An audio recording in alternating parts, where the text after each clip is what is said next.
Hello, I'm Hickey from interest.co.nz and welcome to a special report brought to you in association with ASB. There's a lot of talk about bailouts and stimulus packages around at the moment.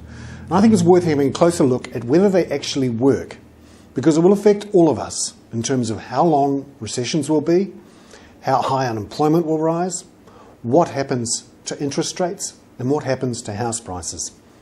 The consensus, it seems globally, is that bailouts of banks and stimulus packages by governments are a great idea to get things cracking again. The theory is based around a thing called the paradox of thrift. This is this idea that if people stop spending because they want to save money, they essentially stop buying goods and services of other people.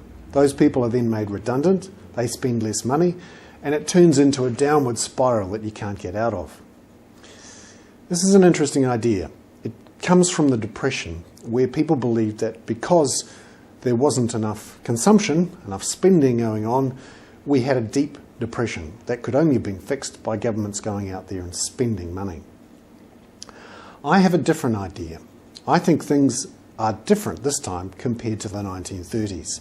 Back then there was a problem of overproduction. There were simply too many goods and services. This drove prices down and eventually turned into a downward spiral. The difference this time is one of overconsumption. Essentially, most of the Western world spent too much and borrowed too much from the Eastern world, or the North Asia and the Middle East. And when the basic imbalances that created blew up, then we've had our economic downturn. So the question is, do we really fix things by encouraging more consumption in the Western world? I have my doubts. I also have my doubts about the bailouts planned of the US and UK banks going on at the moment. When you look at it closely, essentially they're insolvent. And the only way to fix insolvent banks is to let them go bankrupt or to nationalise them. And for the sake of stability, the option right now is best to nationalise them.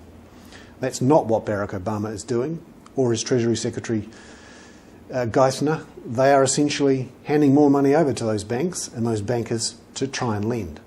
Their first round attempt at this, in which Geithner had a big role to play, simply didn't work.